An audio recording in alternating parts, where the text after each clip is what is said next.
Hi, I'm Chris McBrien, a Gen-Xer, and the pop culture from my generation is awesome. And I'm Yancy Eaton, a Millennial, and the pop culture from my generation is dope. Episode 22, Rogue One.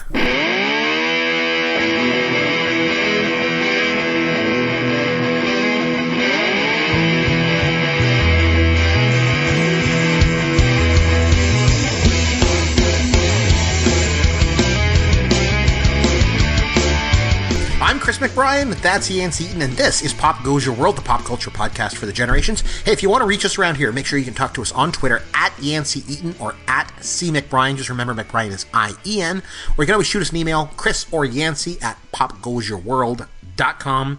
Yancy Eaton, what is going on in the world of pop for you this week, my friend? Well, I got a chance to listen to some new albums. Nice. Metallica came out with the new Hardwired album, which is surprisingly good. I wasn't expecting it to be as good as it is. I don't know if you're a big Metallica fan. I'm sure you at one point you were, right? Sort of. I was never a huge Metallica fan, to be honest with you. I always liked heavy metal, but Metallica, I don't know. There was something about their music. I know people are going to hate me for this. I get a lot of emails about my opinions, but what the hell? You never seem too bothered by it, to be honest with you. Yeah, I really don't care. You know, I mean, I just lay it out there. But no, Metallica, I never really loved them. You know what I mean? Never loved them that much. Well, I mean, that's fair. It's not like they're like my favorite band or anything like that, but you know, anytime a big band like that drops an album out, I always try to check it out. So I finally got to listen to that.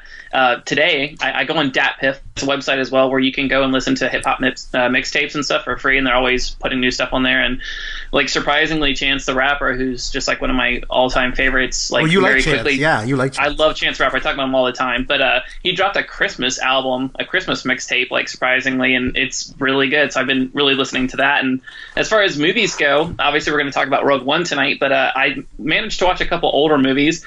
Our buddy Sammy, he had been asking me to watch The Prestige. Sammy Reed?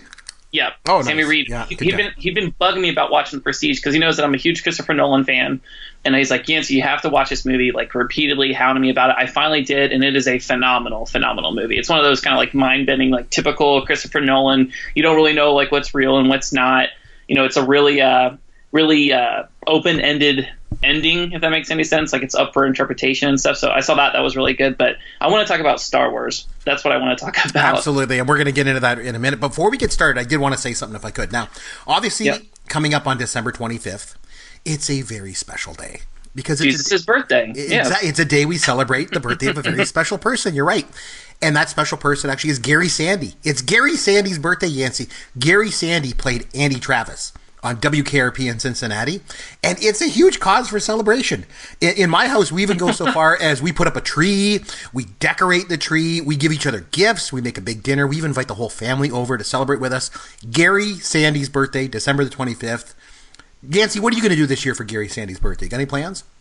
I'm going to sleep in. I'm going to watch a parade. I'm going to drink mimosas with my wife, all in his honor. Nice. This is to you, Gary. To you. Oh, yeah. So this year he turned 71. Last year was a biggie. It was 70, right? Nothing like what's going to come up in 2020. Gary Sandy will turn 75 that year. That's going to be a big, big party, I tell you what. But anyway, are you ready to get on with our topic tonight? I'm so ready, Chris. Let's do this. Let's go. Okay. You love trivia. I love trivia. By day, I'm a college professor. Living the dream, man. It's AT-ATs, not AT-ATs. Good answer. Good answer. Joker, American history. Vanna White is a timeless, ageless beauty. She looks the exact same now as she did to like 81. Oh, won't you give me a kiss? I'm old school. I'm Gen X. You dirty old man. Yeah. So, okay. The game of celebrity gossip. Like spay and neuter your pets. He's also Canadian, which is a huge plus for some people. Now, I should say spoiler alert, but I think if you care at all about what happens in Rogue One, you've probably already seen it. But if you haven't, then I guess turn off the podcast. Just make sure you come back and listen later, after you've seen the movie and see if you agree with us. Now, Yancy, you want to start us out? Like we just kind of touched base on the top, and I'm probably going to get, into a couple things tonight that will probably get me emails. Like I said, we just mentioned off the top, and that really bothers me. One thing is, here's the deal. When we started doing this podcast, I always said, I'm going to be truthful. I'm going to put it out there. I'm just going to say what's on my mind, and I'm not going to, I'm just going to let it all hang out. Obviously, if you go back and listen to the episode where we talked about guilty pleasures, you'll see that I was talking about that in spades. I was totally honest because it got me in lots of trouble. But anyway, so I'm going to be really honest about this, but I'd like to start with you. So Did you like the movie? I did. I liked the movie a lot. I did not completely love the movie. It has its flaws, but again, I've mentioned this in the past, I can be critical of something and still like it, and I did like this movie a lot. So let's start with that. So what are the things that you liked about this movie? Because I have a couple of things I really liked about it. So let's go back and forth a little bit on this. What did you like about it? What did I really like about it? Yeah. I thought the casting was fantastic. They nailed all the casting on it. I thought that the different worlds that they brought into it were amazing. I thought the battle sequences were amazing. The ending with Vader was probably the most badass scene of Star Wars I have ever seen. It was incredible.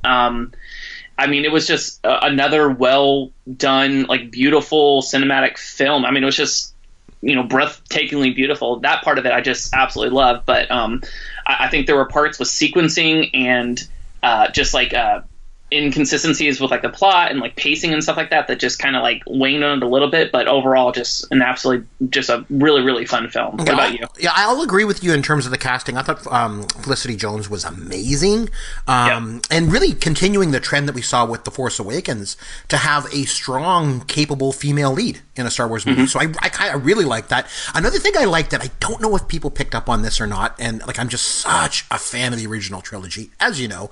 The one thing that I picked up on was I liked because there was lots of Easter eggs in this movie, and we'll talk about tons of them. But one of the things I liked is the original footage of the X-wing pilots that they dropped. I knew you were going to bring this up. They dropped that in scenes. I was like, hey, that's like that's red leader, gold leader, and like they were actually, I don't know if they just took it and reversed the film or something, like to make it look a little bit different, but they jazzed up maybe just the surroundings in the cockpit or something. But Chris, it was actually original archival footage. Yeah, it was unused really archival cool. footage. Yeah, so I noticed that in the theater. I was like, whoa, this is really cool. So that was really, really good. Yeah. Oh, and by the way, I should mention too that when I saw the movie, it's in I don't know the name of it. I don't know what you call it in the States, but in Canada we have certain cinemas where like the middle section has these special seats and they're like bigger. And they're a little bit roomier, which is great for a big guy like me. And so it's right in the middle. And the thing is, these seats move. So they move and they shake and they move from side to side and forward and back and all this kind of stuff. And that's what I got to sit in to see. And the other good thing too is it's assigned seating. So you're like in like row J, seat 10. You know what I mean? So it's really cool. You don't have to worry about, you actually have a seat. It's like going to see a concert, right? So that was really good to be in kind of into that thing. But so I liked the original footage of the X-Wing pilots, I thought was good. The other thing I'll mention, and we'll get into some things we didn't like so much about it in a bit. I thought the first 2/3 of the movie or so was kind of forgettable, to be honest. I thought the last half hour though, during the battle, it was totally action packed. And the other thing I really liked about this movie was obviously the way it ran right up to Star Wars, like literally right up to it. Yeah, like within minutes. Yes, I like that a lot. So those are things I liked about it. So you mentioned, briefly there was a couple of things, inconsistencies and things like that. So what are some things that you maybe didn't like about the movie? Because this is where I think the dialogue we're going to have tonight is going to rest and going to be interesting to kind of pick apart a little bit, not to get critical of the film, because I mean I liked it too. Like yourself, I would say I liked it, but I didn't love it. That's for sure. Didn't love it. I liked it. I thought it was good, but I think there were some things I just want to talk a little bit about. So what were some things maybe you want to kind of pick apart and we can kind of get into that? Well, I feel like we heard reports, for anybody who follows this stuff kind of closely, there were all these reports that they were bringing in people later, like in the middle and towards the end of the production, to help re-edit it and reshoot different scenes, to add things and cut them. And you can kind of tell just with pacing and by certain scenes and stuff that made it into the film versus scenes that we saw in the 3 official trailers that didn't actually make it into the movie at all, that there were just a lot of hands in this. And I just felt like, especially with the pacing, like you mentioned, like it does drag on in the beginning. And I felt like there were, in the first 5 to 10 minutes, they literally jumped from planet to planet to planet. We were introduced to like 5 or 6 different places within a matter of minutes. You see what I'm saying? And it was just like, I felt like they were trying to introduce and give us like this feeling of like a large universe like that we're dealing with right here. And there's all these different places and things going on at the same time. But like, there wasn't really any flow to it at all. I couldn't remember the planets' names. I couldn't remember who was where or who was going to what. It was really discombobulated. There wasn't a lot of like smoothness to it at all. And like I mentioned, like there were scenes that I was actually genuinely looking forward to that I did see in the official trailers and stuff, like where Jin's character is on that catwalk at the very end, and you see the TIE fighter come up, and he's like, basically staring at her. That didn't even make the film at all. There were all kinds of little clips and stuff like that. But then you see films like, scenes where, you have the pilot, and they have like the tentacled creature thing that's going to get the truth out of him. You literally could have completely cut that from the movie, and the outcome would have been exactly the same. Like, something like that, it was such an oddball scene that didn't make any sense to me. I didn't feel like it added anything at all, and I would have rather taken those few minutes to kind of, develop another one of the characters and give a little bit more background, and I didn't. I don't know. Stuff like that just bothered the hell out of me. But more so was, it's strange because outside of Jin and Cassian, I couldn't really remember any of the characters' names after the film. That's interesting that you say that, I really couldn't. I have a really prolific memory, and I can always hold on to stuff like that. But as much as I liked the characters, I wasn't so emotionally invested in them that, like, I knew the characters. You know what I mean? It's just... I don't know. I mean, I want to get your take on that just as far as you feel about it. But, like, I just felt like they were good characters, but not super memorable. I think you make some really, really good points there, especially in regard to the world, like you mentioned, the worlds, I guess, of this universe, and then also the characters. Because for me, the thing about the original trilogy that I love so much, there's lots of things I love about it, but one thing I love about is just how familiar it all seems. Like, the characters are clear, the sets are clear. Like, you know exactly where you are at all times. You can easily identify with the characters, their names, their look. Everything's just clear.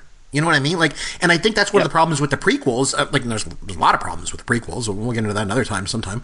But one of the biggest problems is that things get muddled for me in the prequels right from the get-go. Like, there's talk about trade federations and taxation of trade routes and blockades and all this crap.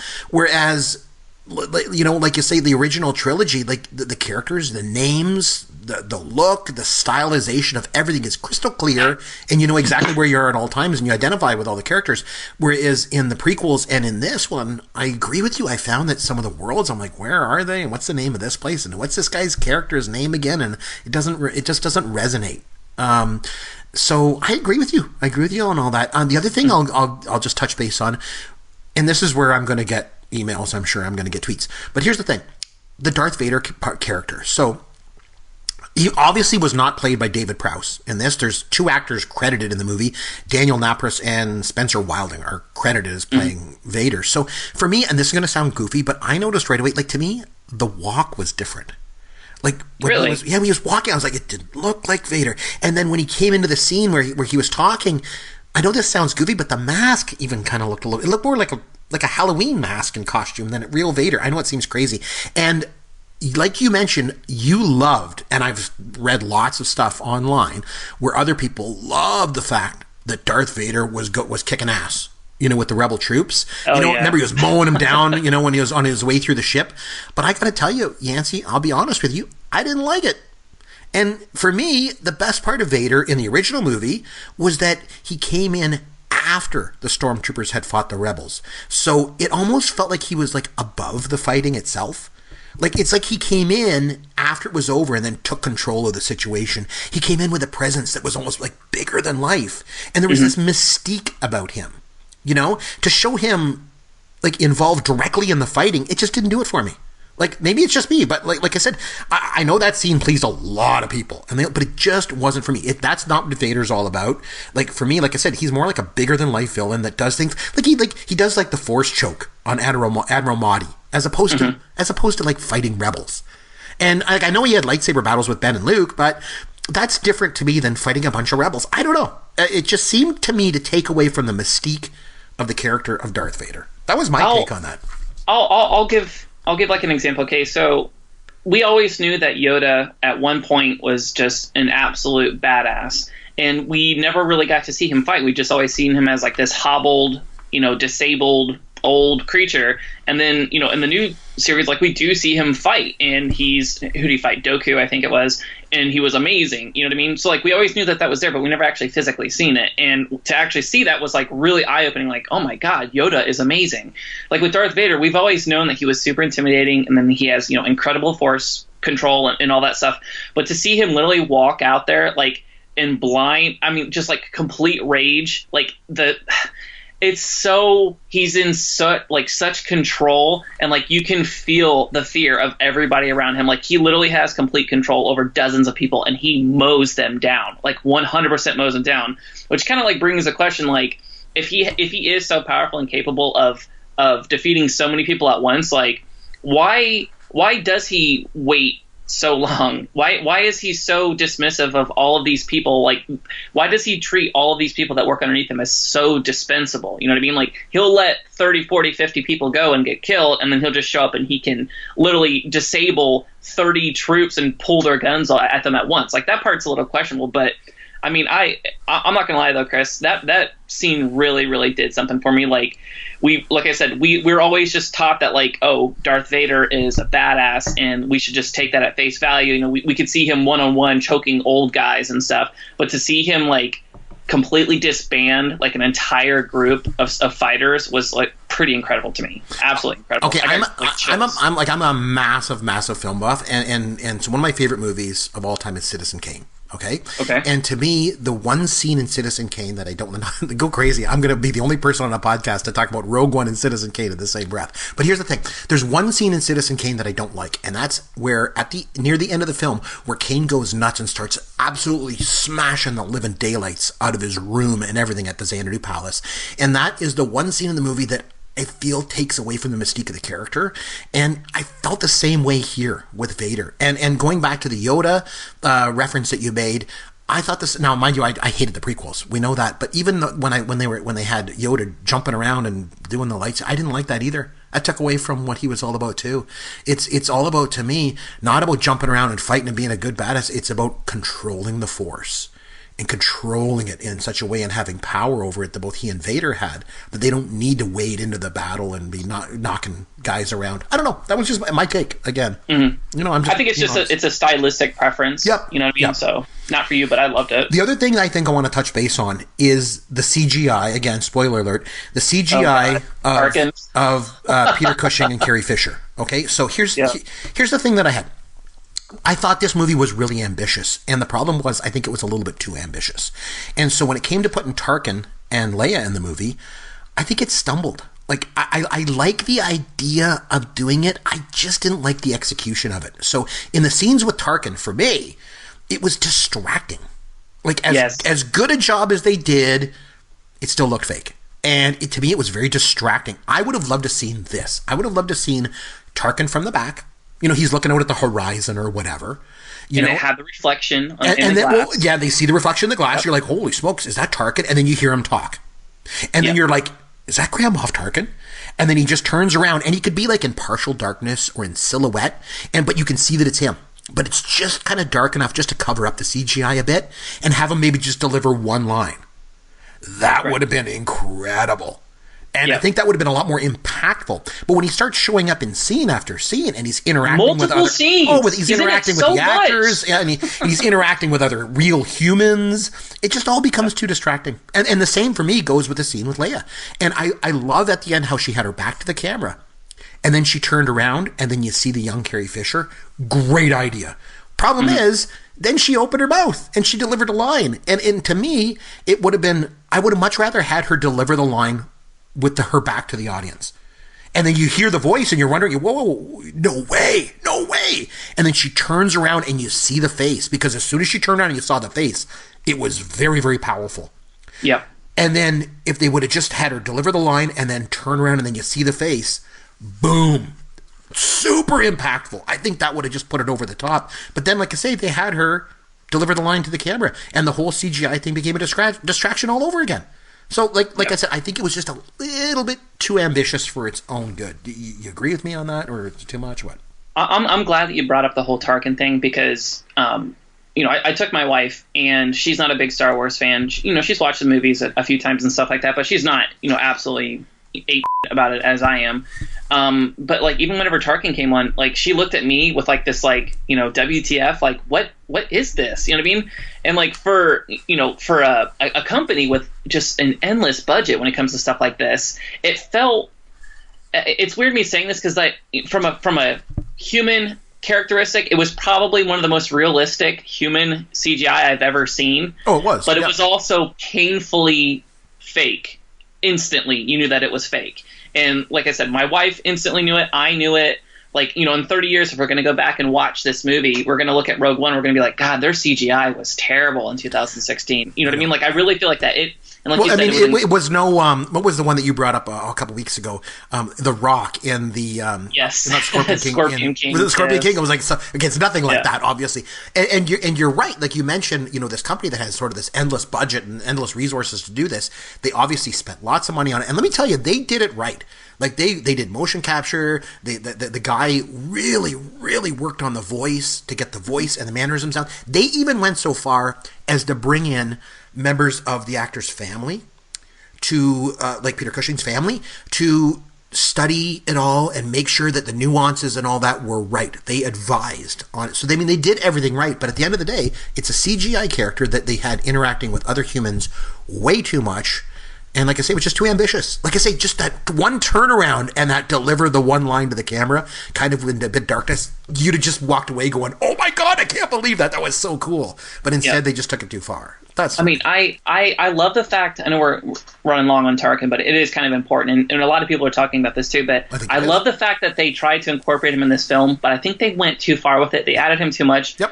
You know, Tarkin's incredibly important. Like, people don't realize this, but Tarkin's one of two people that Darth Vader ever answers to in the original series. Like, he is a big deal. So, like, I wanted them to bring him back, but they could have made that like a passing of the baton kind of thing and made him have like one piece of dialogue, you know, with his reflection in the mirror, and, you know, maybe just turn around the one time, like you said, and we could have bought it. And then, you know, all the other dialogue that they had put on him could have been handed off to Vader or, you know, any of the other characters and stuff, but they just didn't do it like that, and it was just really, really disappointing. But like you said, super distracting every single time he was on film, which was a lot. It was just a lot. I agree. Now, another thing, a lot of people are talking about, you know, where this movie ranks among the Star Wars movies, and since, you know, we love to rank things around here, you know, I figured we should probably wade into this too. So, Yancy, what do you think? Where does Rogue One rank amongst the Star Wars movies for you?